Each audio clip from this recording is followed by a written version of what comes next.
Listo. Bueno, en la clase de ayer habíamos mirado los principios constitucionales de los contratos, resaltando, por ejemplo, la función ecológica y la buena fe que deben regir toda relación contractual y de que pese a que son relaciones entre particulares, siempre se debe tener presente de que se deben cumplir con esta serie de principios. De igual modo, habíamos empezado de hecho con la clasificación de los contratos, iniciando por el contrato de compraventa. Bueno, que hay dos partes de que se pueden celebrar, bien sea frente a bienes corporales, es decir, bien sea frente a bienes muebles o inmuebles, y de que en caso de que sea una compraventa frente a bienes inmuebles, siempre debe cumplir una serie de formalidades o requisitos, lo cual deriva en que sea un contrato solemne.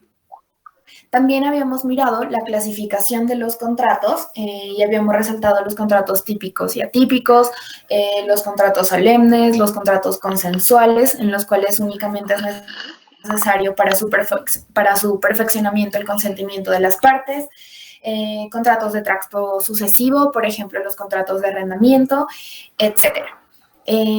Miramos específicamente el contrato de arrendamiento, el arrendamiento de vivienda urbana, regulada en la Ley de Vivienda Urbana, Ley 820 de 2003, y el arrendamiento en propiedad rural, que se rige por el Código Civil, más el arrendamiento en establecimientos de comercio regido por el Código de Comercio. Miramos el contrato de depósito, en que consiste, de que principalmente es un contrato gratuito, pero podría llegar a ser oneroso y generalmente lo es, además de otra serie de contratos como el mutuo, comodato, etc. Hoy vamos a iniciar con los contratos de explotación agraria. Destacamos inicialmente el contrato de aparecería, que se encuentra contemplado en la Ley Sexta de 1975 y el Decreto 2815 de 1975. El contrato de parcería siempre debe constar por escrito. Es un contrato real que se ejerce sobre un bien, sobre un predio, nominado, bilateral, oneroso y principal. No depende de ningún otro contrato para su existencia, debes cancelar cierta cantidad de dinero por él. Las dos partes tienen obligaciones entre sí y nominado, puesto que se encuentra regulado en las leyes mencionadas. Consiste en que una parte, denominada propietario, acuerda con otra parte, llamada parcero, la explotación en mutua colaboración de un terreno rural o de una porción de ese terreno, con el fin de repartirse entre sí las utilidades o frutos que resulten de esa explotación. ¿Cuáles son las obligaciones del propietario del lote de terreno? Aportar la tierra para cualquier clase de explotación económica, bien sea, por ejemplo, para sembrar productos agrícolas o para tener ganado en ese lote de terreno. De igual modo, se encuentra obligado a cancelar los gastos que demanden la explotación, tales como fungicidas, semillas, herramientas o abonos. Y también se encontrará obligado a contratar la mano de obra adicional que sea necesaria para la consecución de esa cosecha o para la consecución productiva del ganado. Se encuentran prohibidos los cultivos permanentes y el aparcero no puede efectuar mejoras al terreno, es decir, debe reintegrarlo al propietario del terreno en las condiciones en que fue entregado inicialmente. ¿Cuáles son las obligaciones del aparcero? Trabajar en el lote de terreno de forma personal y si se requiere empleados debe supervisar la labor de los empleados, debe plantar, cultivar y realizar labores acordadas en el contrato, que recordemos siempre debe ser por escrito, y debe preservar la propiedad, es decir, para que pueda entregarla en las condiciones en que fue recibida. De igual modo, debe emplear toda su disposición para que la producción sea la mejor, es decir, trabajar de manera adecuada en el terreno para que tengan, por ejemplo, unas buenas cosechas. No debe sembrar o realizar cultivos permanentes en la zona y tampoco puede ceder el contrato de parcería a un tercero, es decir, solo él puede ejecutar el contrato suscrito con el propietario del lote. También se presentan una serie de circunstancias adicionales, por ejemplo, de que el aparcero tiene derecho a la vivienda. Resulta que un ganadero que reside en el ciudad de Pasto tiene dos hijos. tiene una finca en el municipio de Samaniego. Entonces, pues, no puede viajar todos los días porque desarrolla una actividad productiva en la ciudad. Entonces, decide suscribir un contrato de parcería con una persona que vive en la zona. En el contrato se puede plasmar de que el aparcero tenga derecho a la vivienda. Por ejemplo, si esa persona tiene un domicilio en Pasto, pues en la vivienda que tenga en Samaniego estará vacía. Entonces, puede pactarse de que el aparcero use esa vivienda. Y de igual modo, el aparcero tiene derecho a una parcela para alimentación propia y de su familia. Es decir, por ejemplo, se comprometió a sembrar en 100 metros cuadrados, por ejemplo, del terreno, y pues el terreno tiene una extensión mayor. Entonces, bien, el propietario del terreno puede dejarle una parcela para la alimentación propia y de su familia. Es decir, los frutos de esa parcela serán únicamente para el aparcero. También tenemos otro contrato agrícola, que es el contrato de tenencia de una parcela. En este caso, consiste en la entrega de una parcela que no puede pasar de media hectárea para beneficios de la familia. Se entrega a empleados permanentes de una finca y es una especie de comodato. Este comodato agrario tiene una destinación específica. Es un contrato accesorio al contrato de trabajo. Entonces, pongamos el mismo ejemplo. Resulta que la persona tiene una finca en el municipio de Samaniego. Entonces, hay varios empleados que pues están cuidando la casa principal, por así decirlo, y pues desempeñan sus labores en el lugar, es decir, mantienen los cultivos, el ganado y las buenas condiciones de la casa. Entonces, pueden perfectamente celebrar un contrato de tenencia de una parcela con su empleador, propietario del lote de terreno, para que el propietario les conceda una parte de esos terrenos, una parcela, y pues puedan destinarlo para cualquier tipo de uso que ellos deseen, bien sea para uso productivo agrario o para ganadería. Y también tenemos dentro de los contratos agrarios el contrato de siembra de pastos. Es un contrato de tenencia para sembrar pastos y aplica únicamente a pasto artificial, no a pasto común, sino a pasto artificial. Se requiere semilla, abono y preparación del terreno para la siembra. Se siembra por el tiempo estipulado en el contrato y se devuelve el terreno en el tiempo señalado en el mismo. La utilidad del propietario será aquella hierba restante a la terminación del plazo y es válido el contrato pactado por escrito o de manera verbal. Bueno, resulta que el propietario de la finca en Samaniego desea celebrar un contrato de siembra de pastos con una persona que se encuentra en el lugar. Entonces, él necesita hierba para su ganado. Resulta que celebra ese contrato con una persona y esa persona se encontrará obligada a desarrollar, pues a sembrar ese tipo de pasto en el lugar y disfrutará de ella mientras dure el término, es decir, mientras el contrato aún se encuentre ejecutándose. Y una vez culminado el plazo, pues el propietario de ese lugar podrá disfrutar de la hierba que quede en el lugar y pues a futuro podrá contratar a otra persona para que siga obteniendo frutos de ese pasto sembrado. Bueno, ahora pasemos de los contratos agrarios a los contratos comerciales. Tenemos el contrato de corretaje, que se establece en el artículo 1340 del Código de Comercio. Es aquel contrato en el cual una persona se compromete a relacionar a dos o más personas con el fin de procurar que entre ellas se realice un negocio. ¿Cuáles son las partes del contrato de corretaje? Tenemos a un corredor o comisionista y a un contratante.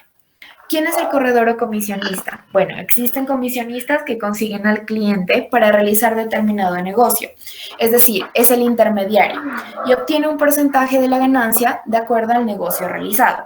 Solo opera si se realiza el negocio, es decir, el corredor o comisionista solo va a recibir su comisión si al presentar a las dos partes ellas convienen un negocio.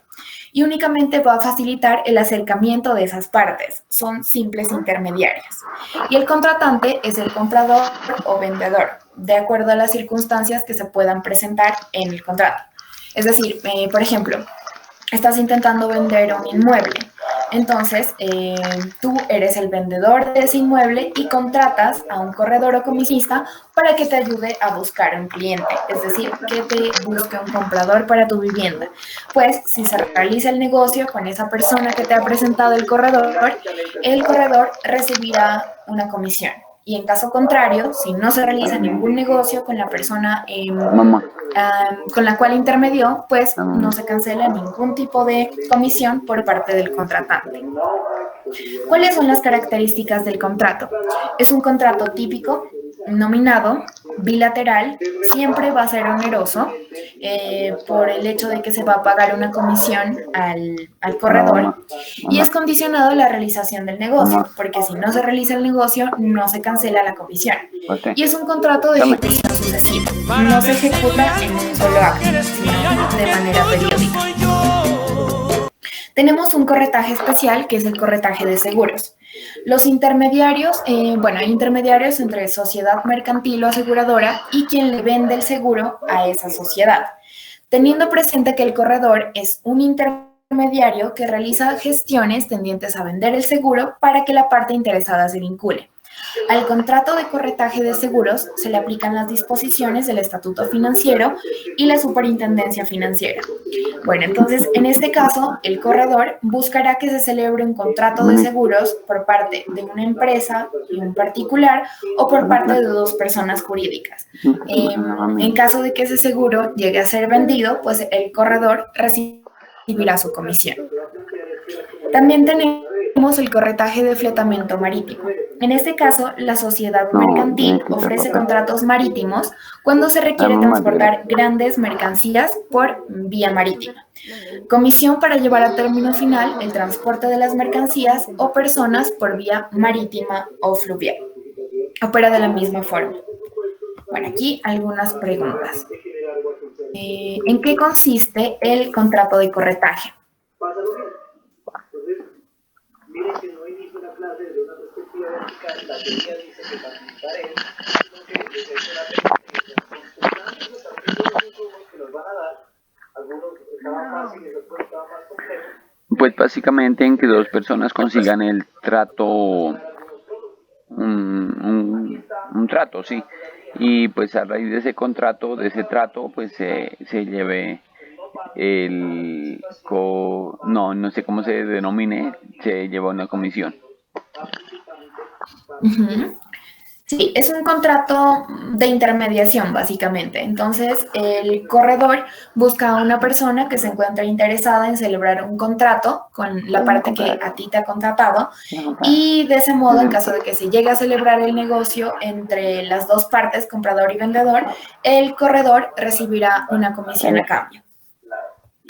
¿En qué consiste el contrato de aparcería? No es dejar a un lado las particularidades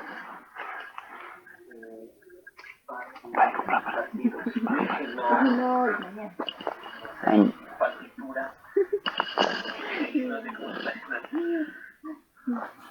participación, no es participación incluir a los demás de su derecho de participar.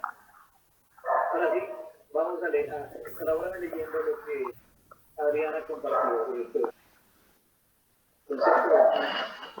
Participación no es una partidura ni un partido, aunque tenga muchas particularidades. La participación no solo se trata de partir, sino de ser participante. Ese contrato, dos partes, un propietario y otra parte acuerdan en que exploten un terreno y se reparten pues las utilidades del mismo.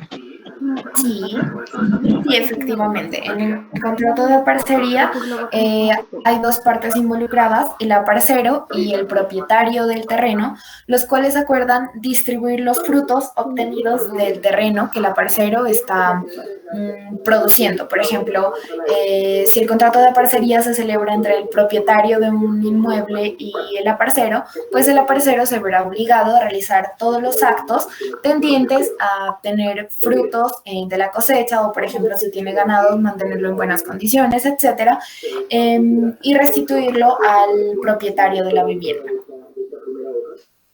Bueno, pasemos a los contratos bancarios.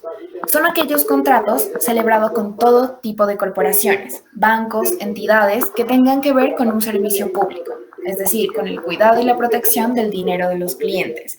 El servicio público bancario debe garantizar la protección del dinero de las personas en las modalidades de cuenta de ahorros, cuenta corriente o en las cajillas de seguridad que se encuentran ubicadas en los bancos. ¿Cuál es el contrato de cuenta corriente?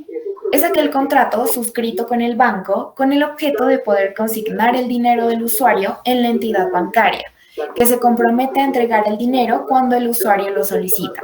En un solo rubro se puede entregar esa cantidad de dinero o en varias cantidades de manera mensual. Es un contrato nominado, bilateral y oneroso, es decir, hay obligaciones para las dos partes y se debe cancelar un porcentaje al banco por tener ese tipo de cuentas. Y es nominado porque se encuentra regulado en el Código de Comercio. Es común en comerciantes por la facilidad de que el banco, al abrir una cuenta corriente, te entrega un medio circulante, bien sea un cheque incluido en un talonario denominado chequera, que debe estar debidamente firmado por el encargado del banco para que pueda cobrar validez. También tenemos dentro de los contratos bancarios la cuenta de ahorros. En este caso no se tienen cheques, simplemente se realiza a través de activos directos en el banco, es decir, por ejemplo, consignan directamente en el banco a tu favor y tú tienes tu tarjeta, es decir, dinero plástico. Y cuando necesites, pues vas a retirar a la entidad bancaria.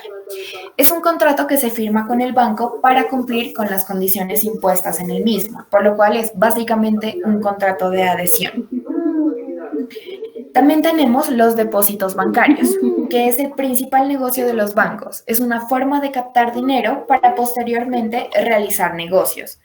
El cliente mantiene el dinero en el banco por un periodo determinado y lo protege a través del certificado de depósito a término. Y el banco se compromete a retirar el dinero a la finalización del mismo y cancelar intereses.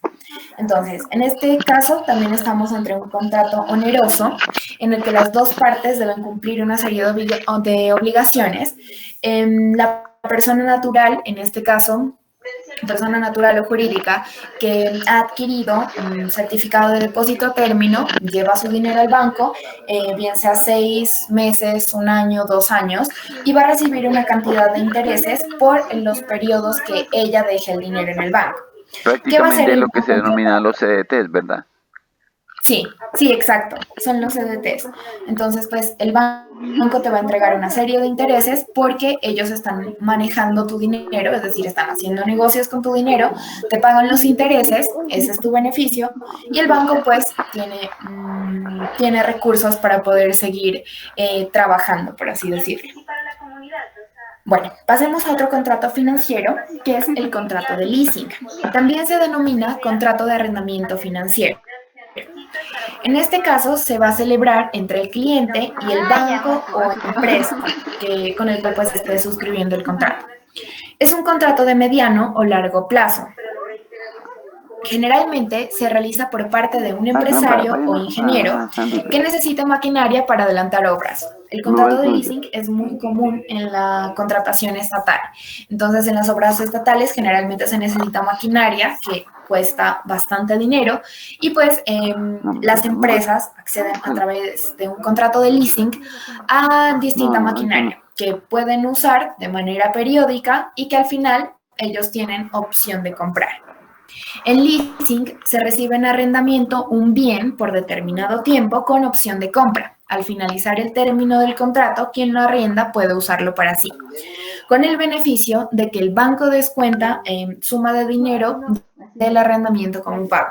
Bueno, resulta que están construyendo una vía principal en el país.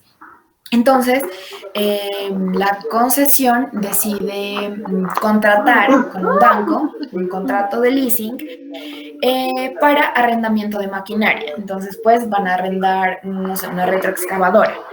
Entonces, ellos van a pagar mes a mes por el arrendamiento de la maquinaria y una vez finalizado el término del contrato, ellos habrán pagado en parte el precio de ese producto, de la retroexcavadora. Y al final, si ellos deciden, pueden comprar ese bien, pero únicamente deberán cancelar el excedente, porque el arrendamiento ya ha surtido las veces de pago anticipado para ese bien que están comprando, por así decirlo. Tenemos leasing financiero, aquel en el que se incluye la opción de compra del inmueble o bien arrendado. Tenemos también leasing cooperativo, es aquel contrato de arrendamiento en el que no se incluye la opción de compra, es decir, simplemente pagas el canon, más al finalizar el periodo pues no lo compras. Tenemos leasing habitacional, es aquel contrato para la adquisición de vivienda, o el leaseback o retroarriendo, que consiste en vender un activo y seguidamente arrendarlo a la persona que lo vendió. Pongamos un caso de este último que es el más confuso. Resulta que tú necesitas solvencia, entonces pues deseas iniciar un nuevo negocio, por ejemplo, y pues necesitas capital para poder iniciar ese negocio. Resulta que tu único activo es tu vivienda. Entonces, ¿qué vas a hacer? Puedes celebrar un leaseback o retroarriendo con una entidad bancaria o con una entidad financiera que tenga esa clase de contrato y tú les vas a vender tu casa. Es decir, la casa ya quedaría a nombre del banco y tú no serías el propietario. Simplemente cancelas de manera mensual el arrendamiento a esa persona jurídica, es decir, al banco o a la sociedad con la cual celebraste el contrato. Cancelas el arriendo y por tal circunstancia tú puedes permanecer en el inmueble, pero ya no como propietario, sino como simple tenedor del bien. Y al finalizar, pues, podrías volver a comprar tu activo, el activo vendido. Es decir, si tú cancelas el dinero que te ha prestado el banco, pues puedes recuperar la propiedad del inmueble. También tenemos otro contrato, que es el contrato de factoring o facturación. Es un tipo de contrato complejo y se utiliza especialmente entre pequeñas y medianas empresas. Consiste en que una entidad financiera compra las cuentas a cobrar que una empresa posee contra sus clientes y la empresa financiera se encarga del cobro posterior de las mismas. Resulta que Bancolombia, por ejemplo, y una sociedad, no, Bancolombia no, pongamos otro caso. Pongamos el caso de dos sociedades SAS, una mediana empresa y otra es una empresa pequeña. Resulta que la empresa de tamaño medio tiene varios créditos a su favor, entonces pues tiene varios deudores. Y ella en cualquier momento puede ejercer el cobro de esas facturas, pero esas facturas tienen una fecha de pago futura. Entonces, ¿qué puede hacer esa empresa si necesita solvencia inmediata? Es decir, no puede esperar 5 meses, no puede esperar 10 meses, no puede esperar 5 años. Necesita dinero ya, necesita una inyección de capital en este momento. ¿Qué puede hacer? Puede vender esas facturas a través del contrato de factoring a una pequeña empresa o a una mediana empresa o a una gran sociedad para que esa sociedad ejerza acción de cobro sobre las facturas que tú tienes a tu favor. Entonces, ¿qué sucede? La empresa que te está comprando las facturas es quien va a ejercer la acción de cobro en contra de tus deudores. Entonces, pues tú ya no estarás facultado para el cobro de las mismas, sino que la empresa compradora será quien ejerza esa acción de cobro frente a los demás. ¿Cuáles son las partes del contrato de factoring? Tenemos una empresa factor, es decir, la empresa que adquiere los créditos y también adquiere el riesgo de los créditos impagados. Entonces, por ejemplo, si tu deudor se encuentra en insolvencia, en un estado de insolvencia y no tiene ninguna forma de cancelar el crédito adquirido con la otra sociedad, pues lastimosamente la empresa factor será quien se haya arriesgado a que ese crédito fuese impagado. También tiene la empresa factor toda la gestión de cobro.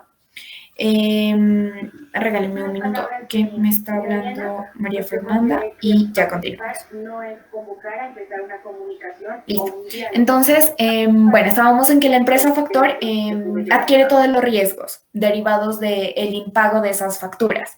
De igual modo, tiene la gestión de cobro, y la pérdida de valor si los créditos se encuentran en otra divisa.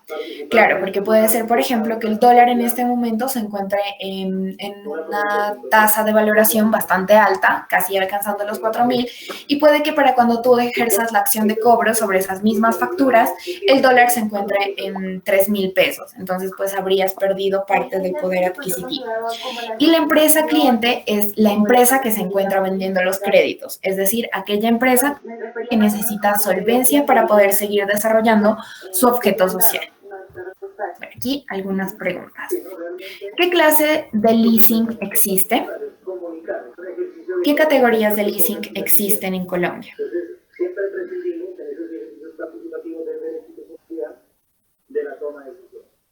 Entonces tenemos asambleas informativas en comunidad, no asambleas participativas. Miren que son cosas distintas. Una asamblea participativa es cuando yo tengo unas decisiones. El habitacional. Los rendimientos. Sí, el habitacional. Y mi interés es que los conozcan. Vale. Sí, el habitacional es uno de ellos. El habitacional. Para validar un protocolo.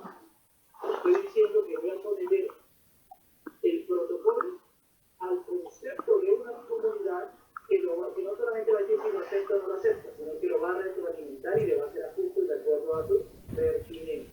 El operativo. El habitacional, el financiero y el último, de leaseback o retroarriendo. Bueno, ¿en qué consiste el leasing habitacional? ¿En qué consiste el leasing habitacional? Qué pena, salí un momentico y no pude poner cuidado. No, estábamos mirando en qué clases de leasing existen. ¿Lo recuerda?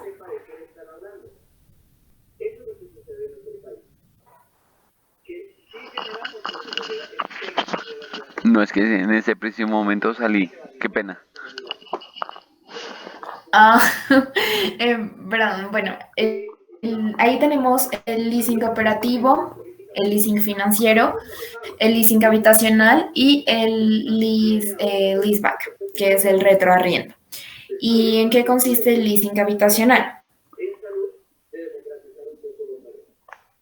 Camila.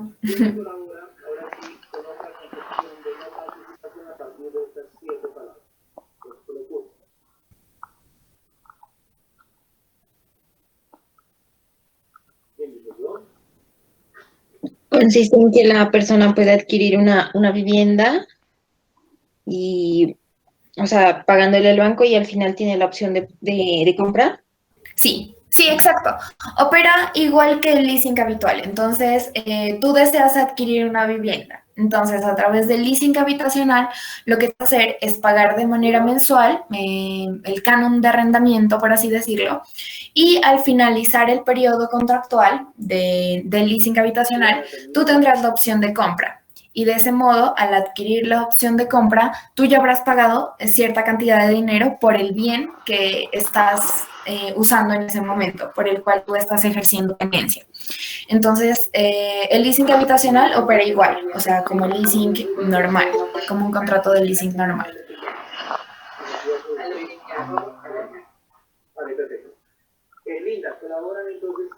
Listo, entonces,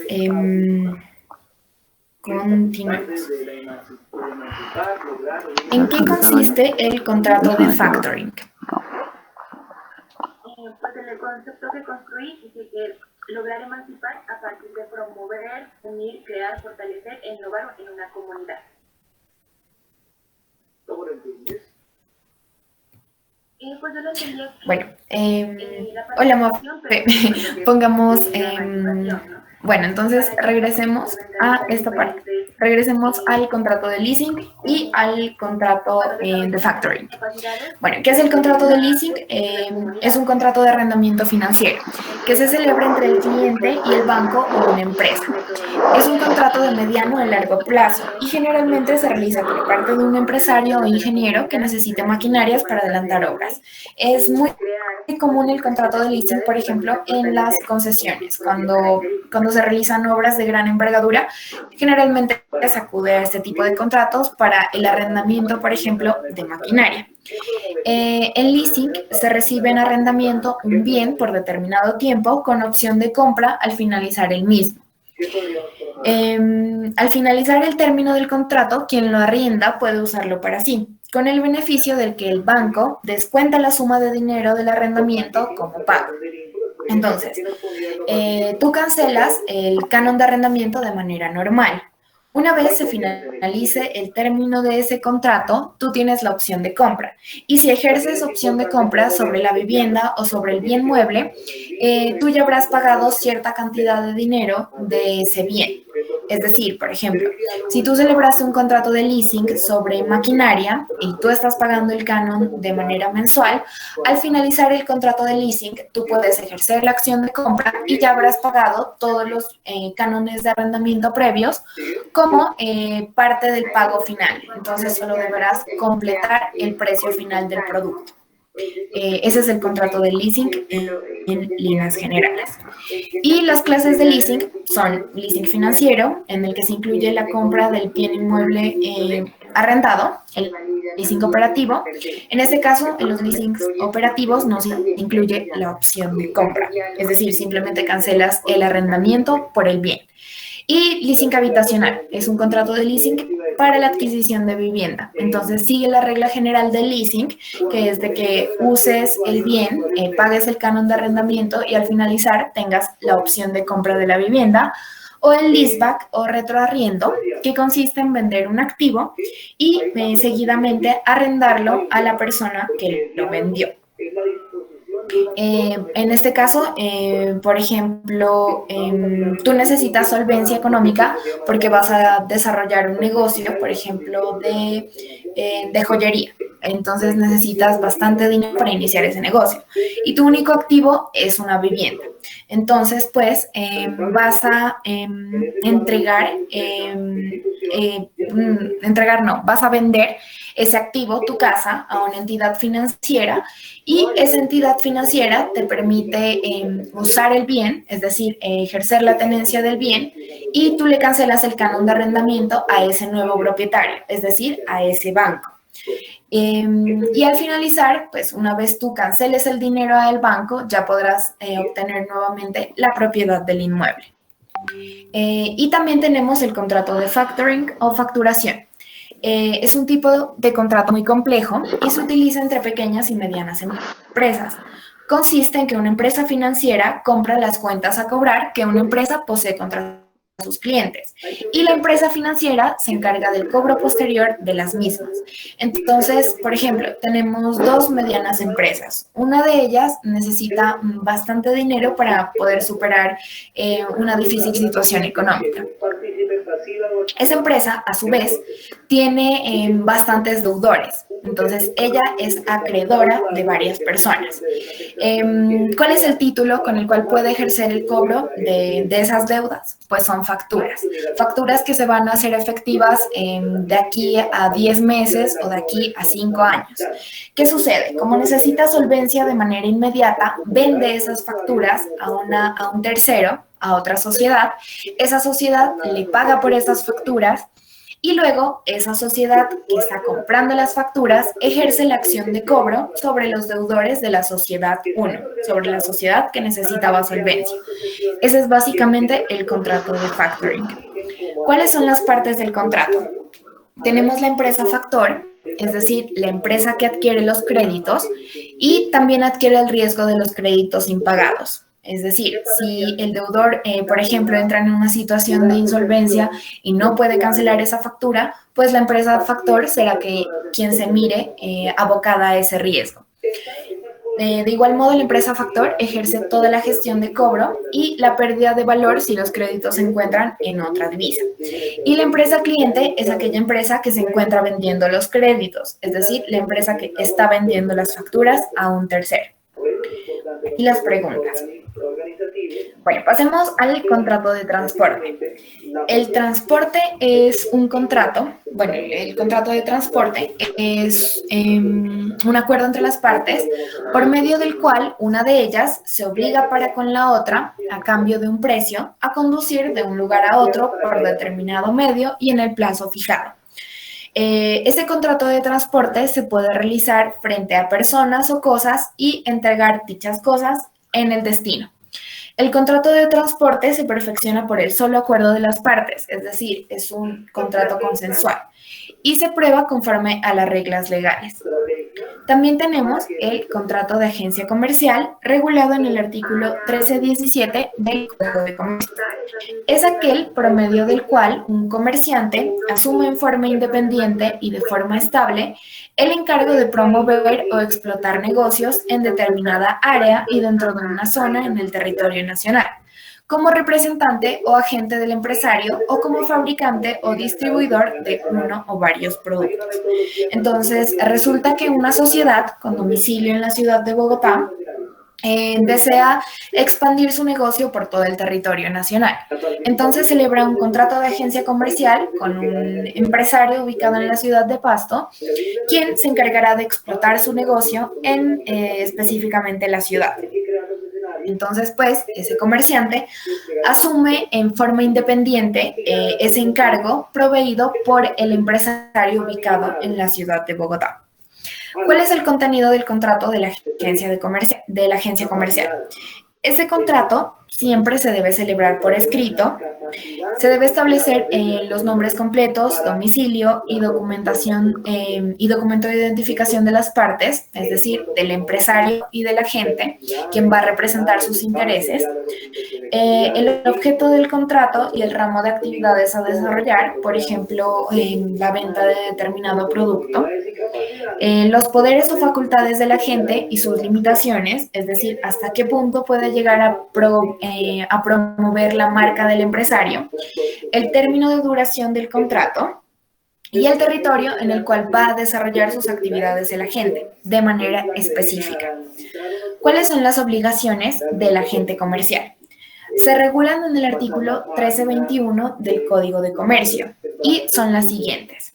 Debe cumplir lo que sea encomendado por parte del empresario y dar las informaciones correspondientes al empresario relativas a las condiciones del mercado, sea por iniciativa propia o por solicitud del empresario. Entonces, pues, debe informarle cada mes o cada 2 meses, o tal y como se pacta en el contrato, de cómo está la venta del producto en la ciudad donde está ejerciendo la agencia comercial. Si ha tenido un buen rendimiento, si no lo ha tenido, etcétera. Debe comunicarle todos esos datos al empresario que lo ha contratado. En los contratos de agencia comercial tenemos algo denominado cesantía comercial y es aquella compensación a la que tiene derecho el agente como contraprestación por haber posicionado los productos, la marca o los servicios del empresario o agenciado. Dicha compensación se va a recibir por parte del agente a la terminación del contrato de agencia. Ahora sí, pasemos al contrato de franquicia. ¿Cuál es el contrato de franquicia? Es aquel contrato mediante el cual una parte, llamada franquiciador, cede a otra llamada franquiciado la licencia de una marca para su explotación comercial, así como de igual modo cede los procedimientos, métodos y técnicas a cambio de pagos periódicos. Por ejemplo, un caso de franquicia sería el caso de Domino's Pizza. Entonces, pues llegó hace algunos meses a la ciudad y ellos lo hicieron a través de un contrato de franquicia. O sea, tú puedes utilizar la marca, es decir, Domino's Pizza, que ya tiene relevancia a nivel mundial, explotas de manera comercial esa marca, de modo que tienes mayor cantidad de clientes, y el franquiciador pues te da todos los métodos y te informa, por ejemplo, cómo realizar la pizza para que tú puedas seguir con el curso comercial de ese negocio. ¿Cuáles son las partes del contrato de franquicia? Tenemos a un franquiciador, que es la persona que inicia la empresa de manera independiente y promueve la red de franquicias, es decir, el propietario de la empresa y marca, Y tenemos al franquiciado, es aquella persona que adquiere o compra la idea del negocio inicial. ¿Cuáles son las obligaciones del franquiciador? Debe haber consolidado con éxito un negocio durante un término determinado. Debe proporcionar información, asistencia comercial, técnica a todos sus franquiciados en forma permanente mientras dure el contrato de franquicia. Es decir, debe colaborar armónicamente con la persona que está explotando su marca y tiene derecho legal sobre el nombre comercial, marca y otros elementos distintivos de identificación de su red. Por ejemplo, KFC. KFC es otro ejemplo de franquicia o, por ejemplo, bueno, las grandes empresas generalmente se manejan a través de contratos de franquicia o McDonald's. Entonces, pues ellos le ceden la marca a otra persona para que la explote de manera comercial y pues el franquiciador deberá cumplir con estos requisitos. Y las obligaciones del franquiciado son las siguientes. Debe trabajar con esfuerzo y dedicación en su empresa de franquicia para conservar la reputación y buen manejo de la empresa. Entonces, pues, si una empresa, por ejemplo, es muy común en McDonald's, cuando en una de las franquicias, por ejemplo, graban videos y muestran que hay una persona escupiendo, por ejemplo, en un vaso de gaseosa, o que hay ratas en una franquicia de McDonald's, pues afecta a la marca. No solo afectas ese establecimiento de comercio, sino a la marca en general. Entonces, el franquiciado se mira obligado a trabajar con esfuerzo por que la marca de la franquicia tenga el renombre que ha tenido siempre. De igual manera, debe permitir al franquiciador o su representante el ingreso al local, así como la documentación pertinente. Como la marca le pertenece al franquiciador, pues el franquiciado debe permitir siempre que el franquiciador ingrese al establecimiento y mire las condiciones en que se ha mantenido hasta ese momento. De igual modo, no se debe revelar a terceros durante ni después del contrato de franquicia el know-how de la compañía. ¿Por qué? Porque en los contratos de franquicia, además de ceder la marca, tú también estás cediendo las recetas, de tal modo que el pollo que estás consumiendo en Colombia sea igual al que consumes en Estados Unidos, China, etc. Entonces, pues, no debe revelar los conocimientos que has adquirido de ellos. De igual modo, debes dar periódicamente al franquiciador información financiera y contable, así como los procedimientos en la gestión aplicada en la empresa de franquicia. ¿Cuáles son los tipos de franquicia? Tenemos franquicia comercial. En este caso, el franquiciador cede a sus franquiciados los elementos necesarios para permitir la venta de productos o la prestación de servicios al consumidor final. Entonces, en ocasiones, tú simplemente celebras un contrato de franquicia y ellos incluso te entregan el establecimiento de comercio en el cual tú puedes desarrollar el negocio. De igual modo, existe la franquicia de distribución o de producto. En este caso, el objeto es la distribución de un producto especial, tanto si son fabricadas por el franquiciador como si actúa como central de compras o de distribución. Tenemos franquicia industrial. En este caso, el franquiciador cede al franquiciado el derecho de fabricación, tecnología, comercialización de productos, procedimientos administrativos, marcas y técnicas de venta. Y la franquicia de servicio, aquella cuyo objeto es la prestación de un servicio al cliente. Finalmente, la franquicia de corner, mediante la cual la actividad se desarrolla en un espacio específico y diferenciado dentro de una superficie mayor. Ejemplo, las franquicias establecidas en grandes almacenes. Pasemos ahora sí al contrato de donación. Es aquel contrato a través del cual se transfiere de manera gratuita un bien a otra persona, que acepta dicha transferencia. Las partes del contrato se denominan donante y donatario, siendo el primero el que transfiere el bien y el segundo el que lo acepta. Es un contrato eminentemente gratuito. Bueno, ¿cuáles son las características del contrato? Tiene carácter gratuito, es un contrato principal, es decir, no depende de otro para existir. Es un contrato unilateral porque la obligación es para una de las partes, únicamente para el donante, no para el donatario. Es un contrato de ejecución instantánea, toda vez que cuando se suscribe ese contrato, pues ya se ha celebrado el negocio, es decir, no tiene no se cumple de manera sucesiva, sino que en un solo instante se cumple. Es un contrato solemne, debe reunir ciertas formalidades, por ejemplo, cuando se realiza la donación de un inmueble, y es consensual, porque también juega un papel importante el consentimiento de las partes. Pasemos al contrato de suministro, contenido en el artículo 968 del Código de Comercio. Es aquel contrato por medio del cual una parte se obliga, a cambio de una contraprestación, a cumplir en favor de la otra en forma independiente prestaciones periódicas o continuadas de cosas o servicios. ¿Cuáles son las características del contrato? Es un contrato consensual, se perfecciona con el consentimiento.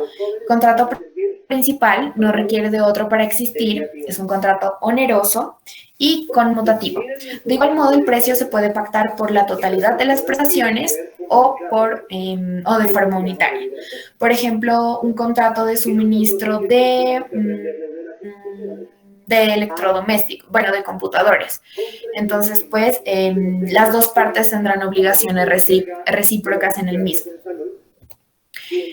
Y el contrato de concesión, que es aquel contrato cuyo objeto consiste en otorgar a una persona llamada concesionario la prestación, operación, explotación, gestión, organización total o parcial de un producto, marca o servicio, construcción, conservación, explotación de una obra o bien destinados al servicio o uso público. Ejemplo, la concesión que hace el Estado para la construcción y administración de una autopista, puerto o aeropuerto. El contratante debe remunerar al concesionario a través de tarifas, tasas, participaciones por la explotación que está realizando a un bien. Y se puede pactar esa remuneración a través de una suma periódica, es decir, cada mes se cancelan cierta cantidad de dinero por la prestación del servicio que está realizando, o en una única suma. ¿Cuáles son las características del contrato?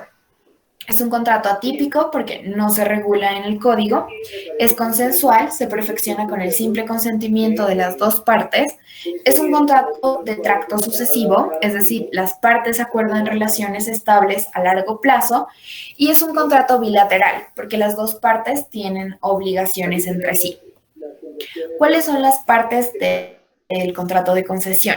Tenemos al concedente, que es la persona o empresa dueña, propietaria del producto, marca, servicio o patente, y al concesionario, que es la empresa, persona o entidad que explota por su cuenta el producto, marca o servicio o patente. ¿Cuáles son las obligaciones del concedente? Debe realizar lo pactado, lo cual puede consistir en hacer o no hacer, como por ejemplo mantener la calidad de la cosa que el concesionario explota, autorizar al concesionario para el uso o explotación de la cosa concedida, exclusividad a favor del concesionario, lo cual significa que no entregará en concesión el mismo producto, servicio o marca a una persona diferente dentro de la misma región geográfica. Y las obligaciones del concesionario, que son permitir el control del concedente en cuanto al derecho de supervisión, manejo que el concesionario haga de su actividad o productos, explotar la cosa concedida o la actividad a nombre propio, desarrollar la actividad o objeto en las condiciones pactadas en el contrato, pagar al concedente en el lugar, forma y plazos establecidos y custodiar los bienes entregados a título de concesión y de igual modo implementar los controles y actividades necesarios para asegurar el estado original en el que se le entregó un bien, por ejemplo. Contrato de seguro. Es el contrato en que el asegurador se compromete a compensar o resarcir un perjuicio que sufra el asegurado en caso de que llegue a ocurrir el siniestro. ¿Cuáles son las características del contrato de seguro? Es un contrato típico por cuanto se encuentra regulado en el código. Es de ejecución sucesiva porque requiere una prestación periódica. Es aleatorio, no sabemos si el siniestro va a ocurrir o no. Es oneroso. Para que el asegurador asuma los riesgos, es necesario que el tomador pague una prima periódica. Es bilateral, es decir, las obligaciones recaen sobre las dos partes. Es consensual, por cuanto se perfecciona con el consentimiento de las dos. Y es un contrato de adhesión, porque no se discuten las cláusulas del mismo. simplemente te adhieres a lo que menciona la aseguradora. ¿Cuáles son los elementos esenciales del contrato de seguro? Tenemos la prima o precio del seguro, que es aquella suma de dinero a cargo del tomador del mismo que debe pagarse a la entidad aseguradora. Este pago se realiza de manera mensual para que pueda mantener su vigencia. El interés asegurable, identificación de la persona, cosa asegurada, objeto. El riesgo asegurable, es decir, el suceso incierto que se asegura. Ejemplo, en seguro contra todo riesgo de vehículo, pues estarás asegurando todos los riesgos que puedan derivarse de un accidente de tránsito, o el seguro de vida, donde el riesgo asegurable en ese caso será la muerte de una persona para que a ti te puedan cancelar cierta cantidad de dinero. Y la obligación condicional del asegurador es la condición de indemnizar al asegurado en caso de que ocurra el suceso incierto. Entonces, pues si la persona muere, que se le cancele al beneficiario cierta cantidad de dinero por el riesgo asegurado. Tenemos la póliza de seguro, que es el contrato de seguro, en el que constan las condiciones del mismo, es decir, los derechos y obligaciones que tienen las dos partes, tanto asegurador como asegurado. El asegurador pues será el pago de una prima de manera periódica y la entidad aseguradora deberá cancelar por el siniestro en caso de que llegase a ocurrir. ¿Cuáles son las condiciones de la póliza de seguro? Necesitamos tener el nombre del tomador, la razón o denominación social de la asegurador, es decir, el nombre del asegurador, los nombres del asegurado y del beneficiario, la calidad en que actúe el tomador del seguro, si actúa por cuenta propia o ajena, la identificación precisa de la cosa o la persona respecto a las cuales se contrata el seguro, la suma que estás asegurando, el valor de la prima que pagas. Bueno, en este punto hay que recordar que del valor de la prima también depende la suma que se ha asegurado. A mayor prima, pues la suma asegurada también será mayor. Los riesgos que el asegurador toma a su cargo y la fecha en que se extiende y firma por parte del asegurador, además de la fecha exacta de celebración del contrato de seguro. Bueno, pasemos al contrato de fiducia mercantil. Bueno, la fiducia es el contrato mediante el cual el fiduciante transfiere la propiedad o dominio de uno o más bienes al fiduciario, para que éste los administre o enajene para cumplir el objetivo de la fiducia determinado por el fiduciante. Bueno, resulta que soy una persona de 50 años. Entonces deseo que mi hijo ingrese a estudiar en una universidad de alta calidad y pues es una universidad bastante costosa. Entonces, ¿qué voy a hacer? Voy a celebrar un contrato de fiducia mercantil con una entidad, por ejemplo, con un banco. El banco va a manejar cierta cantidad de dinero por un tiempo, lo va a administrar. Y una vez se cumpla la condición que yo le he entregado, es decir, el fiduciante le entrega una condición y le dice, por ejemplo, en 10 años le entrega el dinero a mi hijo. Una vez se cumple esa condición, por ejemplo, que el hijo, que hayan pasado los 10 años y que el hijo tenga 18 años y vaya a ingresar a la universidad, pues le cancele la suma de dinero. ¿Cuáles son las partes de la fiducia? Tenemos al fiduciante, que es la persona que entrega o transfiere cierta cantidad de bienes a otra persona, fija las condiciones de la fiducia, su finalidad, objetivo y beneficiario. Tenemos al fiduciario, que es la persona a quien se entregan los bienes para que se administren o los enajene, según se estipule en el contrato de fiducia. Y el fiduciario debe ser una entidad autorizada por ello, es decir, no cualquier persona puede ser fiduciario.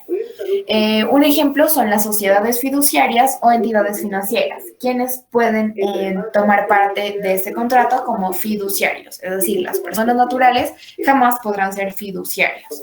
Y los beneficiarios, que son las personas que se benefician de la enajenación o administración de los bienes que realiza el fiduciario. En este caso, pues, sería el hijo de la persona, el hijo del fiduciante que constituyó esa fiducia a su favor, para que le entreguen el dinero cuando cumpla cierta edad y realice ciertos estudios. Pasemos al contrato de cuentas en participación. Es un contrato de colaboración empresarial.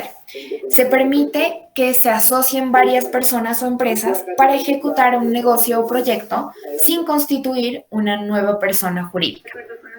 ¿Cuáles son las características del contrato en cuentas por participación? Uno de los partícipes lleva la administración en su nombre, es decir, no aparecen todos los involucrados en el contrato, sino uno de ellos. Las utilidades o pérdidas se distribuyen según la participación de cada uno en el contrato. Se conforma por 2 o más personas que tengan la calidad de comerciantes, es decir, es un contrato eminentemente comercial. No requiere formalidad alguna, incluso puede ser un contrato verbal. Es un contrato de naturaleza secreta, no es necesario su registro y ofrece la oportunidad al comerciante o persona que desea invertir en un negocio, pero que prefiere no darse a conocer. Bueno, ello pues derivado de que solo una de las personas que hacen parte del contrato en cuentas de administración será quien lleve la administración de cierta cantidad de dinero o desarrolle la actividad productiva. También tenemos el contrato de consignación, también denominado contrato estimatorio, que se regula en el artículo 1377 del Código de Comercio. Es aquel contrato según el cual una empresa entrega a otra mercancía para que esta última la comercialice. ¿Cuáles son las partes del contrato de consignación? Tenemos a la empresa dueña de la mercancía que entrega en consignación y la consignataria, que es la empresa que recibe la mercancía en consignación. La empresa consignataria será la responsable por la custodia de la mercancía entregada por parte del consignante. Sin embargo, nunca responderá por el deterioro o pérdida de las cosas otorgadas en consignación. Hay una remuneración en este contrato por cuanto es un contrato oneroso, por lo cual el consignatario tiene derecho a una remuneración por las ventas de las mercancías que reciba en consignación. Esa comisión puede ser una comisión sobre la venta o el mayor valor de la venta que consiga, según lo estipulado por las partes en el contrato que se haya suscrito. Aquí unas preguntas. El contrato en que 2 o más personas se unen para desarrollar un específico proyecto de carácter comercial con el propósito de obtener utilidades, asumiendo los riesgos que les son propios, corresponde a un contrato de A, estimatorio, B, corretaje, C, comisión o D, un contrato joint venture. Bueno, 3 minutos para responderlo y ya regresamos. Mientras dedico la siguiente presentación, quisiera que todos ustedes reflexionaran. Siempre la sociopraxis tiene como función la reflexión sobre la cosa, ¿cierto? Y generamos un ejercicio que estaba, cuyo objetivo era la identificación de saberes previos y el hecho de que no imponga el profesor desde la institucionalidad, en este caso, el concepto de participación, sino que podamos deliberar de construirlo colectivamente. 2 personas que reflexionen sobre el ejercicio, por favor. Yo quizá reflexionaba cuando miraba las palabras sobre todo, y quizás desde lo metodológico también hay saberes, ¿no? Entonces, algunos entendimos la instrucción, mejor dicho, la forma de entender la instrucción como diversa en todos nosotros como participantes, ¿no? Entonces, algunos tomaron como que las palabras que era party, creo que decía. Entonces, que sí que tenga la P, otros que tenga party, otros, bueno, que sean diversas, bueno, etcétera, ¿no?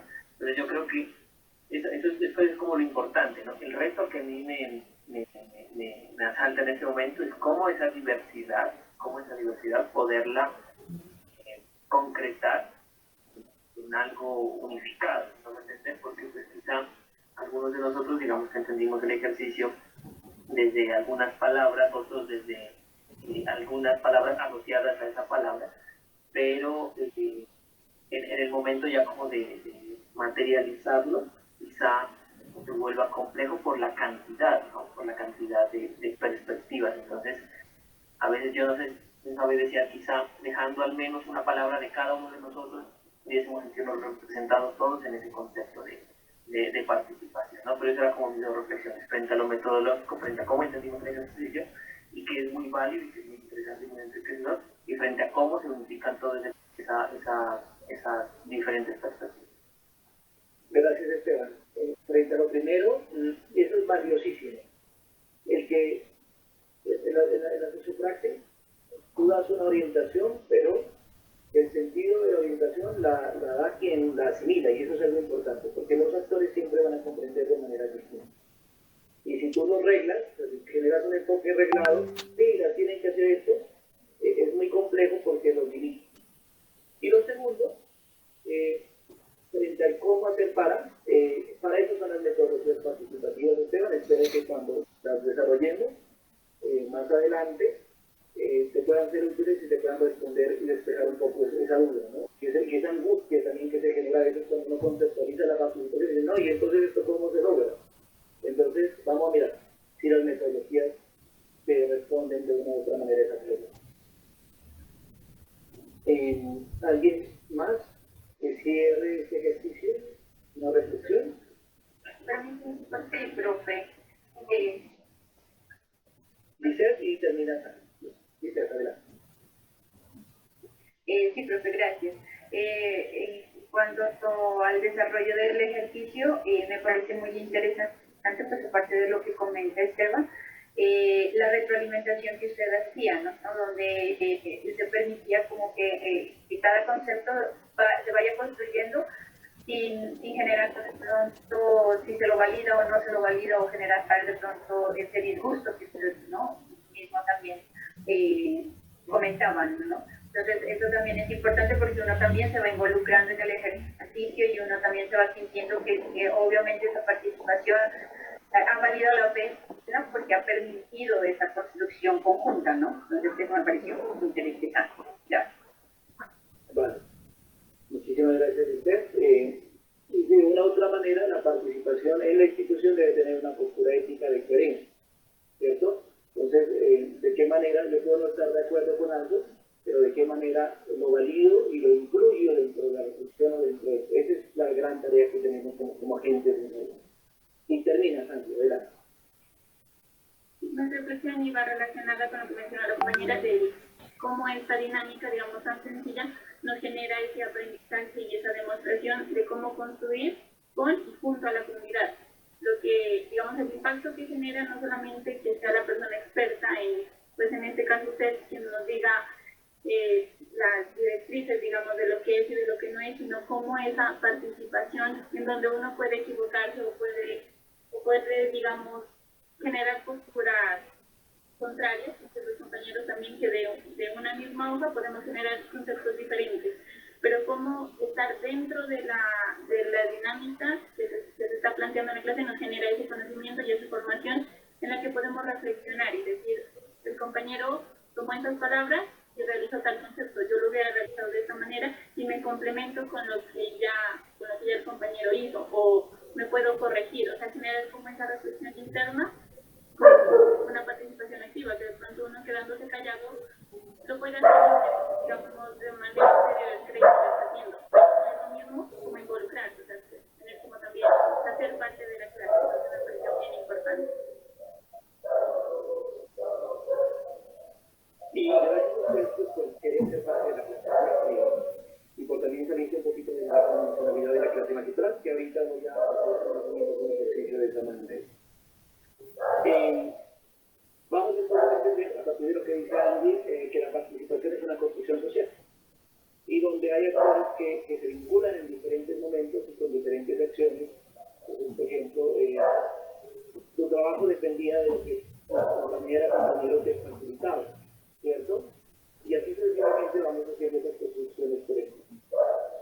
Vamos a mirar entonces la participación, y aquí miramos unos colores, y los colores nos van a dar cuenta de tres principios para entender la participación. Y el primer principio es que la participación es diversa. La participación de per se es diversa. Participar no incluye llamar a los mismos, sino llamar a quienes tienen posturas distintas. implica una condición metodológica de la participación. Otra condición importante de la participación es que es festiva, y por eso los colores. Lo festivo se entiende como que es activo, es dinámico, es creativo, es abierta a la emergencia. La participación no puede ser reglada, porque cuando la reglamos, limitamos al otro. En cambio, cuando nosotros estamos construyendo un proceso abierto y participativo, es festivo. ¿Por qué? Porque la gente puede vivir, está vivo, depende de la gente. Y la tercera condición que necesitamos entender para generar procesos participativos de origen sea diverso, sea afectivo, es organizar. ¿Cierto? ¿Qué sucedería si estos cuatro dibujos hablaran al mismo tiempo? Entonces perdemos ninguno de nosotros. ¿Qué sucedería si dos de ellos lo hicieran? Tampoco. Pero ¿qué sucedería si establecemos una metodología que les permita a los cuatro que levantaron la mano poder enunciar y poder sentarse con su vista? Pues posiblemente que los cuatro nos vamos a escuchar. Y eso es algo importante en términos de entender la organicidad de la participación. El que sea un proceso abierto, efectivo, no implica que sea desorganizado. Es más, si no hay una organización en la participación, no vamos a garantizar este proceso. Porque vamos a generar las condiciones para que una persona se sienta excluida, no vinculada, para que otra persona no se sienta reconocida y para que algunos actores que inicialmente asistieron o concluyeron a un encuentro participativo ya no regresen. Entonces, ¿qué garantiza eso? La organización. Claro, esos tres principios de base: diversidad, efectivo y organicidad. ¿Sí nos quedan claros? ¿Listo? Sí. Vamos entonces a hablar de participación, pero vamos a ir desde la RAE. Entonces, la RAE nos dice: la participación como la acción y efecto de participar. Pero entonces, ¿qué es participar? Entonces, vamos a mirar qué implica la acción y qué implica el efecto. Si se habla de acción, nos referimos al ejercicio del hacer, es decir, que la participación es un hacer. Participar es hacer algo. No es quedarme quieto, no es un estado de quietud. La participación tiene un carácter praxológico, es práctica. La participación es práctica. Entonces, cuando tú dices, yo estoy participando, es porque estás generando desde tu subjetividad una acción práctica. ¿Por qué? Porque participar es hacer algo. ¿Listo? Si yo voy y pinto en un mural, estoy participando. Porque la acción no es únicamente una acción verbal. Pilas con eso. Porque a veces entendemos dentro de los lenguajes la unicidad del lenguaje verbal. No. No es el único lenguaje. Hay diferentes lenguajes que nosotros debemos involucrar dentro del quehacer de la participación. Entonces, el danzar, el gritar, el pintar, todos esos haceres constituyen un proceso de participación. Pero también la participación tiene un efecto. Y dice, se debe entender aquello que sigue por virtud de una causa, es decir, el fin para lo que se hace algo. Entonces, la participación no es solo una acción, sino que la participación tiene una intencionalidad. Fíjate, si yo hago algo, yo puedo cantar, pero si ese cantar no tiene una intencionalidad colectiva, entonces no estoy participando. ¿Por qué? Porque la participación como acción tiene una intencionalidad colectiva. O sea, siempre nos va a llevar hacia la colectividad. ¿Y qué busco con la colectividad? Esa es una intencionalidad. ¿Qué es lo que yo estoy buscando? ¿Por qué? Porque puede haber personas que participan para destruir. Hay una intencionalidad. La intencionalidad puede ser positiva o negativa. Si nosotros podemos ver los procesos de participación de los vamos qué actores participan para lesionar un proceso y qué actores participan para posibilitarlo. ¿Cómo lo hacemos? hacemos identificando cuál es la intención de la acción que tienen los actores en la comunidad. Queda claro el asunto de que participar implica una acción y una intención. ¿Sí? Por favor, alguien que nos ayude. ¿Algún comentario o pregunta?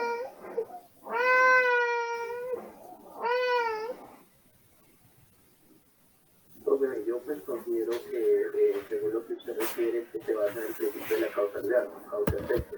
Y bien es cierto, cuando uno busca generar una participación, es con el ánimo de generar un efecto, un cambio social, otro tipo de condición. Hola, ¿están ahí? Sí, yo creo que es la D. Sí, sí, es la de, efectivamente, el contrato en que dos o más personas se unen para desarrollar un específico proyecto de carácter comercial con el propósito de obtener utilidades, asumiendo los riesgos, es el contrato de joint venture. Es un contrato de colaboración empresarial, básicamente, y no se crea una nueva persona jurídica, sino que colaboran armónicamente para el desarrollo de un negocio específico. Bueno, el fenómeno de la cesantía comercial se hace presente en los contratos de A, corretaje, B, franquicia, C, agencia comercial o D, mandato con representación. Y homogéneos para que empiecen a tener conciencia de su realidad y allí surge una intención de transformación que la van a volver práctica a partir de la acción del participante. Pero mire, la participación no es el inicio, es una consecuencia de la toma de decisión, de la realidad que quiero transformar para luego participar. En salud mental, ¿qué hacemos? Pues la comunidad debe tomar conciencia de las situaciones de salud mental que les aquejan para que asuma una postura frente a esas posibilidades de transformación de su salud y bienestar y en este momento emprenda procesos participativos. ¿Qué sucede? Que la institución tiene los diagnósticos epidemiológicos, sabe los factores de riesgo, conoce todo, los expertos tienen de riesgo, pero las comunidades no tienen. Los diagnósticos se hacen sobre la comunidad, pero la comunidad ni sabe cuáles son los riesgos de salud mental que está teniendo. ¿Sí? Por lo tanto, entre Sí, la cesantía comercial se presenta únicamente en la agencia comercial. La cesantía comercial es la remuneración que recibe la agente en consideración a toda la labor que ha desempeñado en una región específica para la ampliación y reconocimiento, además de venta, de los productos propiedad del empresario. Entonces, o bueno, ya sí lo entendí. Listo. Miremos la interpretación de los contratos. Bueno, existe interpretación auténtica que se encuentra establecida en el artículo 1618 del Código Civil. Es aquella que hacen las partes de común acuerdo. Es la condición de que sean siempre las dos partes, con la única condición de que las dos partes se encuentren de acuerdo. Entonces, pues, se podrá interpretar de manera auténtica el contrato siempre y cuando las dos partes, por ejemplo, en la compraventa, comprador y vendedor, se encuentran de acuerdo con las condiciones ahí estipuladas. También tenemos la interpretación exegética, que es aquella interpretación gramatical, es decir, seguir el tenor literal de lo establecido en el contrato, las cláusulas del mismo, y siempre esas cláusulas deben ser claras. Entonces, en la interpretación exegética, pues siempre se interpreta de cambios que queremos promover. El contrato de acuerdo a lo que en él está consignado. No hay una interpretación adicional, solo lo que él contiene, y por él se rigen las partes. Tenemos también la interpretación sistemática. Se da cuando se complementan unas cláusulas del contrato con otras para establecer que el contrato es uno e interpretar en conjunto. Se sirve de instrumentos como la costumbre o la ley. Entonces, pues, hay elementos adicionales que pueden ser interpretados en el interior del contrato para que, pues, en caso de diferencias, se puedan resolver a través de un análisis integral. Y también tenemos la interpretación de cláusulas ambiguas, regulado en el artículo 1604 del Código Civil. Si existe dentro del contrato y no se ha querido sanear esas cláusulas ambiguas e imprecisas, se interpreta dicha cláusula en contra de quien la redactó. Si no se sabe quién la redactó, opera a favor del deudor.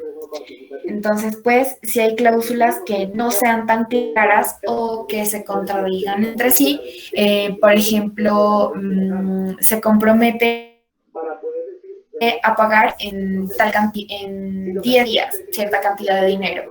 Y más abajo, en otra cláusula, se dice que se pagará esa cantidad de dinero cuando se cumpla la condición.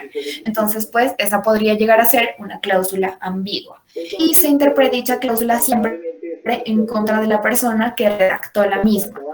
Y pues si no se sabe cuál de las dos partes redactó la cláusula ambigua, siempre operará a favor del deudor de esa obligación. Bueno, aquí más preguntas. Mencione uno de los tipos de interpretación mencionados en clase y desarrolle el concepto. También empiezan a desplegar una serie de estrategias que mitigan el impacto o el efecto de estas acciones. ¿Listo? Es otro reto que tiene la comunidad. En este caso, atajar las amenazas o los impactos negativos que puedan generarse. En este contexto, por ejemplo, los impactos negativos serán amenazas reales o incluso la muerte. Entonces, hay que saber tomar muy bien las decisiones porque los procesos participativos no todos se construyen en contextos de armonía. Ahora, ¿qué veo yo? Este tipo de dificultades claras se generan sobre todo en el ámbito de la productividad y de la decisión política, pero no he visto yo la primera resistencia en materia de salud. ¿Sí? Digamos que la salud tiene como condición precisamente que hay una amplia adherencia de la ciudadanía a lo que tiene que ver con salud. ¿Cierto? Excepto que he visto resistencias en lo que confiere el consumo de sustancias psicoactivas, porque sabemos que hay otra intencionalidad más lucrativa, ¿cierto? Desde el microtráfico, y ahí hay unos actores que se sienten reconocidos en este negocio que fácilmente no están dispuestos a cederlo. Y por lo tanto allí sí he visto como resistencias, pero en otros factores de salud no he logrado realmente que se generen esto. Por ejemplo, en políticas de discapacidad. No, al contrario, hay un gran respaldo de los diferentes actores. No hay posturas lesivas frente a las dinámicas sociales. Sí hay problemas serios en políticas económicas y políticas de participación en representación popular. Ahí esas cosas son un poquito más delicadas. No sé si logro responder a esto. Profe, muchas gracias. Profe, una preguntita. ¿Sí? Nosotros cuando hablamos de toma de conciencia siempre hablamos de concienciación, entonces el término estaría mal utilizado y sería concienciación, que viene de conciencia. Son dos posturas epistemológicas distintas. Mira, la concienciación es un proceso que viene desde dentro. ¿Cierto? Pues yo me conciencio porque tomo conciencia de la realidad, pero es un proceso mío, singular. Por eso yo me empodero frente a la realidad porque genero una concienciación, me libero. En la pedagogía del oprimido, la concienciación ahora es tener como el proceso de liberación del sujeto cuando comprende sus cadenas, cuando comprende su opresión, los sistemas sociales y asume una postura desde su propia singularidad. Y esto es la concienciación. La concientización es algo que llega desde fuera. Entonces, yo voy a concientizar a los chicos sobre las problemáticas asociadas al consumo. ¿Desde dónde viene el ejercicio de la concientización? No viene desde dentro, del deseo, del interés de un individuo que se reconoce en un entorno y en una problemática, sino desde cualquier actor que le dice a él que está cometiendo algo, que eso le está generando efectos negativos en su salud. ¿Listo? Entonces, no son palabras que se equiparen, son procesos distintos. ¿Qué ha sucedido en salud? Que nuestros programas de promoción están enfocados en la concientización, es decir, en proveer una serie de informaciones a los usuarios para que identifiquen unos riesgos, ¿cierto? Pero ¿qué nos hemos dado cuenta?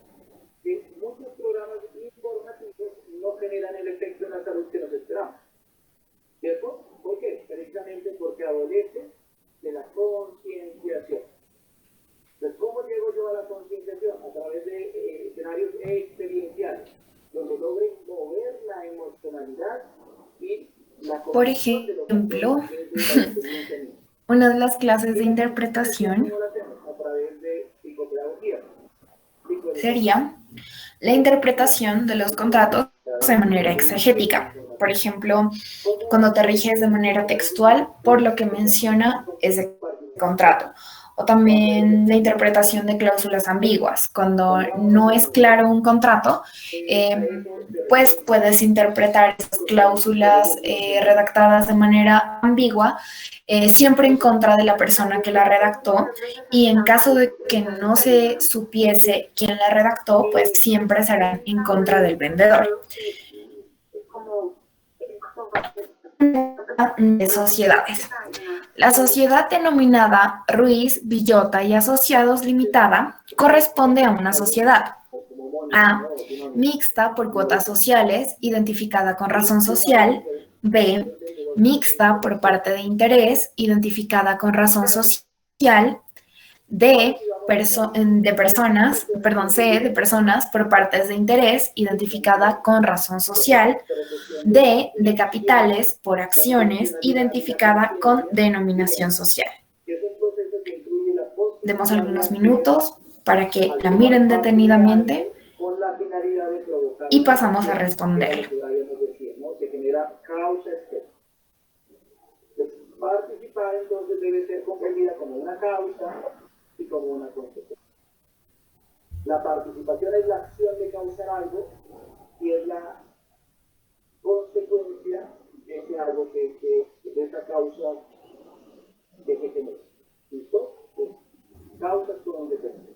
Siempre cuando tú invites a participar, debes invitar a una acción que tiene una intencionalidad. Y las comunidades deben reconocer las dos cosas. ¿Qué sucede cuando los llamamos a una reunión? ¿Qué les solemos presentar? ¿La causa o la consecuencia?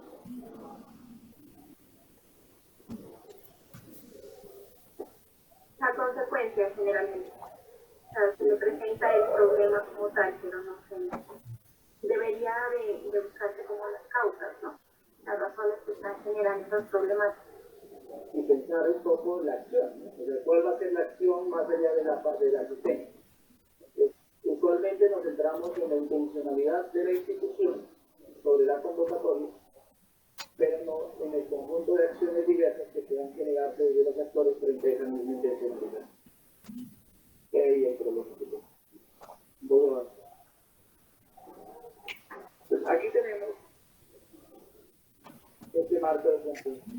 ¿Qué es la causa y qué va a ser la consecuencia? Por favor, les invito que en este momento leamos estos dos códigos que tenemos aquí. ¿Qué será causa y qué será consecuencia?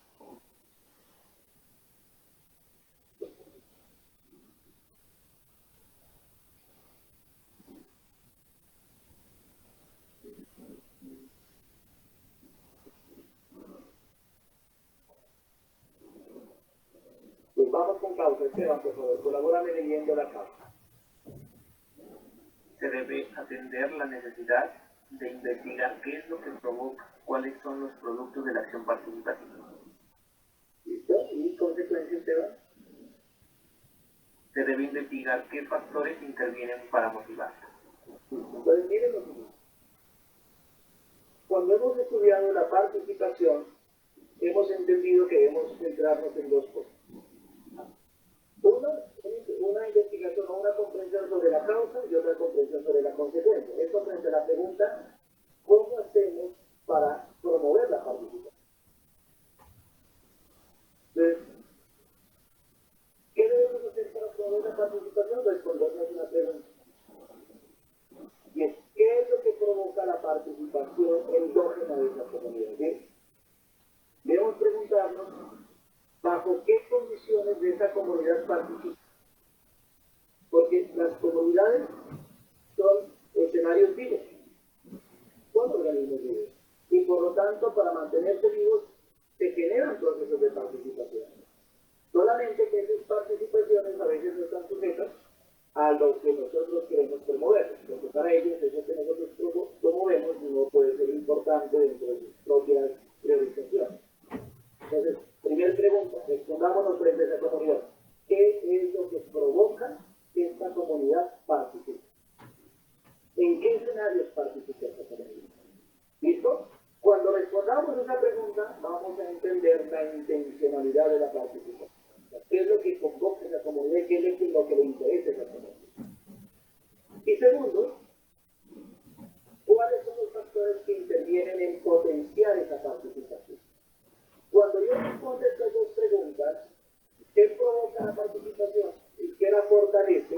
¿Cierto? ¿Qué interviene en ese fortalecimiento? Yo ya tengo dos elementos de contexto que me permiten apropiar procesos participativos de base porque reconozco las dinámicas de la comunidad. ¿Qué sucede? Que nosotros no nos preguntamos en qué escenarios participa la comunidad, sino que decimos, no, esta comunidad definitivamente no participa, ¿qué dura esta comunidad? Y terminamos con unos procesos participativos muy particulares, ofreciendo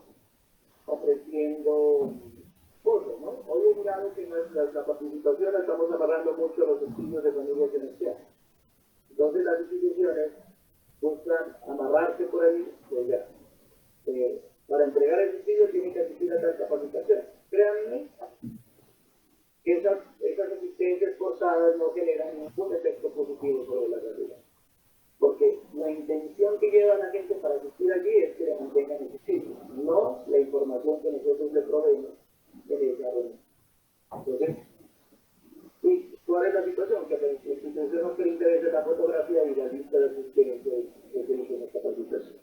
Entonces terminamos cumpliendo indicadores que poco realmente aportan a la transformación del mundo.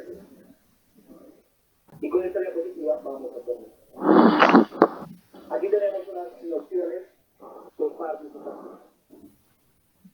Entonces vamos a leerlas de manera individual y vamos a hacer un último ejercicio de construcción colaborativa para conceptuar entonces qué creemos que es importante y cómo definiríamos desde estas tres concepciones la participación.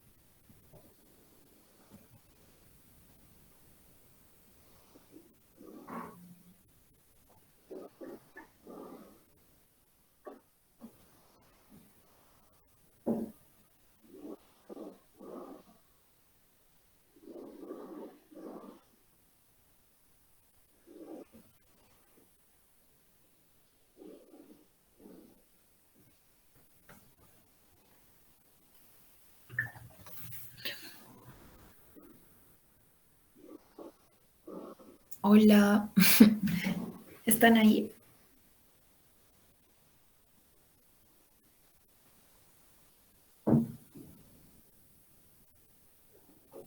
Sí, pero está difícil. Analizamos. Ya, ¿tienes una respuesta? ¿O lo analizamos paso por paso? Analizarla, de pronto. Yo creo que es la C, pero no sé.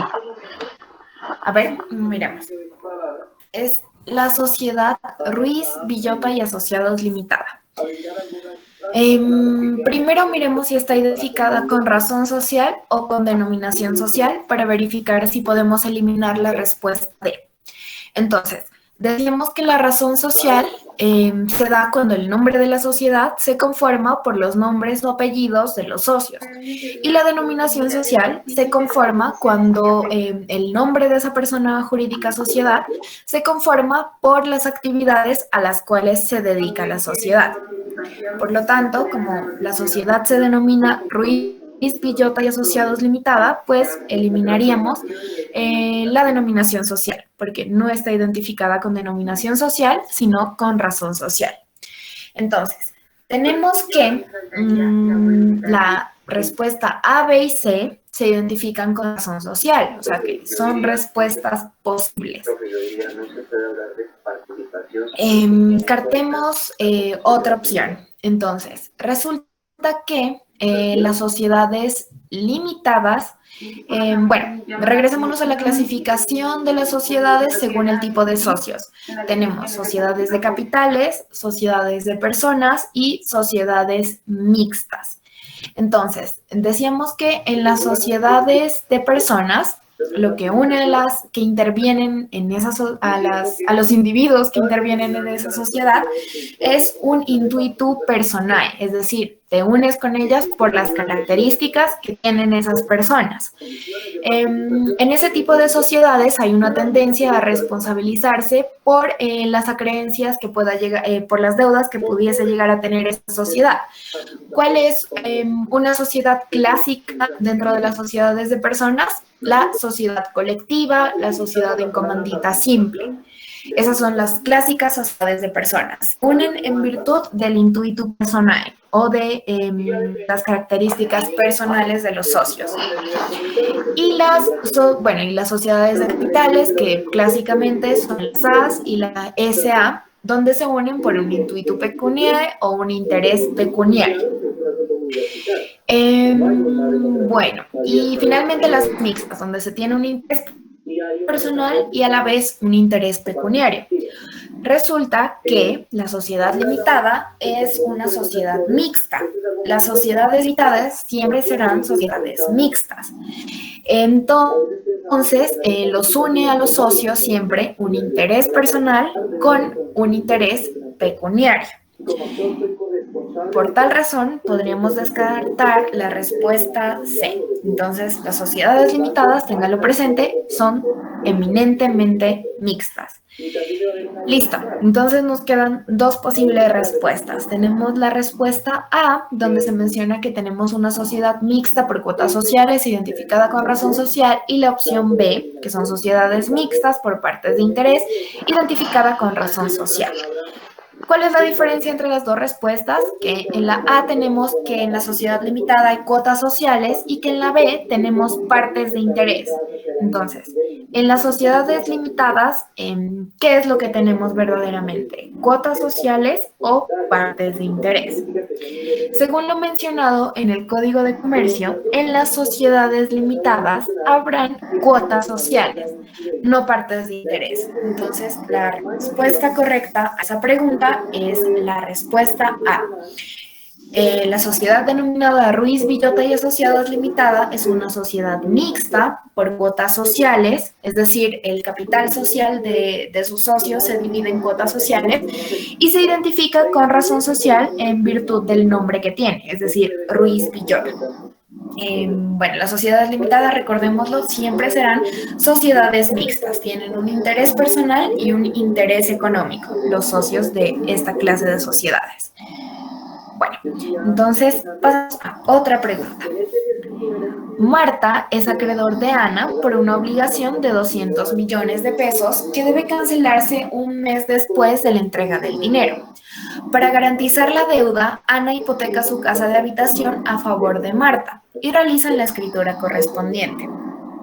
Firmada la escritura en la notaría, Marta se lleva el documento a la casa y lo guarda en un cajón con llave. Pasado un año, sin que Ana cancele ni los intereses ni la obligación principal, Marta decide iniciar demanda ejecutiva y se entera que el inmueble ha sido vendido a un tercero. La compraventa de este tercero es A, válida porque la hipoteca nunca fue registrada en la Oficina de Instrumentos Públicos, B, inexistente por no cumplir los requisitos esenciales de todo contrato, C, nula relativamente porque las partes no tenían capacidad para contratar, D, oponible porque se dio a conocer de la deuda presentando la escritura pública. Bueno, analicemos algunos minutos la respuesta y ya regresamos. Vamos a recomendar básicamente la clase y también a nivel conceptual. Entonces tuviéramos aprendizaje de una ejecución y la recomendación pertinente en términos de esa clase que estamos construyendo corrección. Entonces, ¿y cómo se hicieron los tiempos? Vamos a trabajar dos personas que se cierren desde los aprendizajes y la retroalimentación de todos y nos vamos a descansar para encontrar.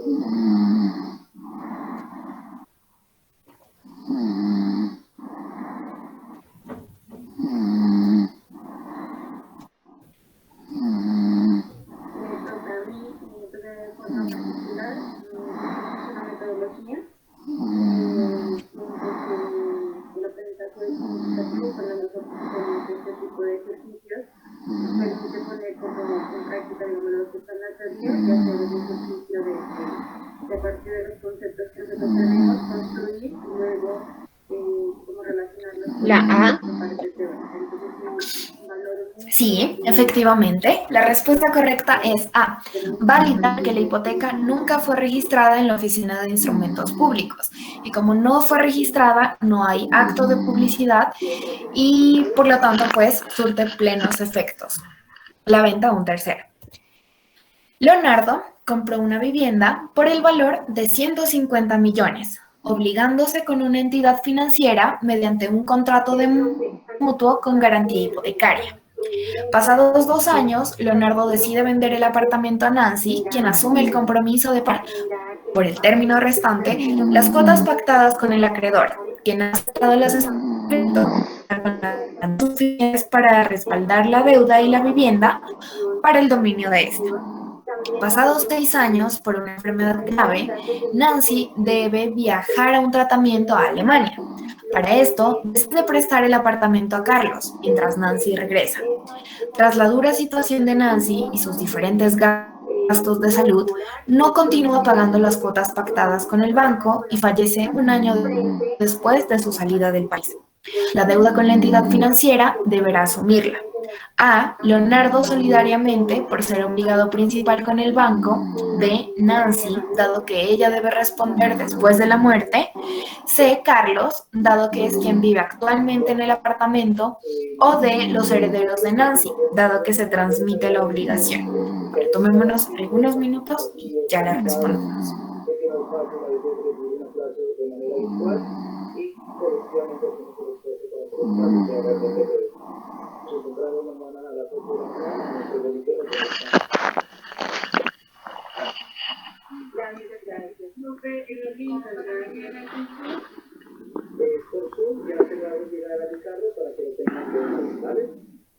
Bueno, entonces gracias, profe, interesante, varios compañeros, muchas gracias, esta mañana, interesante.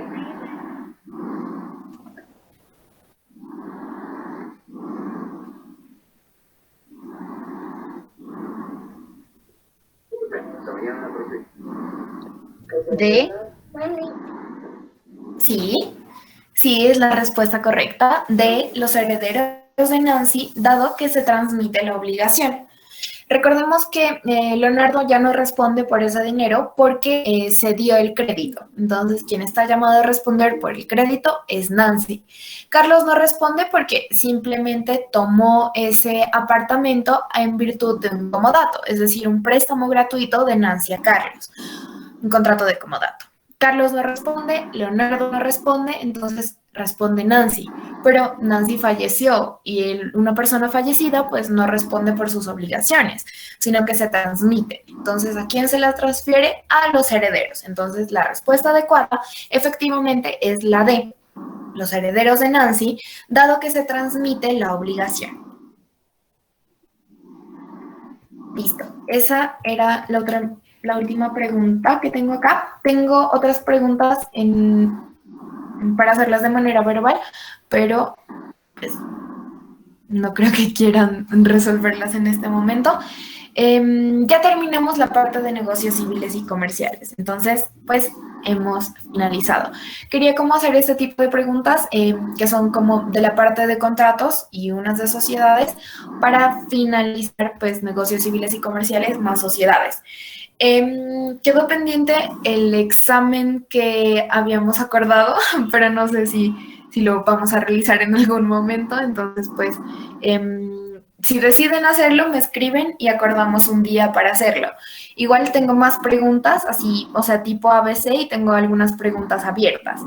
En el mes pasado, una amiga presentó el preparatorio de Derecho Privado y me dijo que le habían preguntado sobre el contrato de corretaje, o sea, de manera textual le habían preguntado qué es el contrato de corretaje. Y pues ella lastimosamente no tenía la información en ese momento. Entonces, pues, no le había pasado. Pero sí, o sea, como que están preguntando cosas muy específicas, o sea, qué es el contrato de corretaje o qué tipo de leasing existe o qué es el leasing habitacional, o sea, son como preguntas muy concretas, muy de casos concretos. Entonces, pues, si deciden que si hacemos el examen, podremos hacer preguntas de ese tipo, o sea, como más abiertas, no tanto ABC. Aunque supongo que para el siguiente semestre ya deben regresar con los preparatorios normales. Pero igual, pues, para este preparatorio sí podrían hacerlo, podríamos hacer la prueba así. Entonces, pues, ustedes me dirán cuándo lo hacemos, cuando ya se encuentren preparados y me avisan y acordamos un día para hacer preguntas así. Y con cámara encendida, como les decía, para que pues sea como un claro ejemplo de cómo será el preparatorio. Y, Vale. Vale, entonces espero que se encuentren bien y ya les envío las diapositivas, no se las voy a enviar al grupo, les voy a enviar las diapositivas a cada uno de ustedes, entonces pues les envío sociedades y negocios civiles y comerciales y con eso ya estarían listos en esa parte. Y pues, como les digo, o sea, si hacemos el examen, me escriben por WhatsApp, por el grupo, acordamos un día y pues lo hacemos. Listo, entonces eso sería todo por hoy. Espero que se encuentren bien y feliz fin de semana. Gracias. Chao. Chao, que estén bien.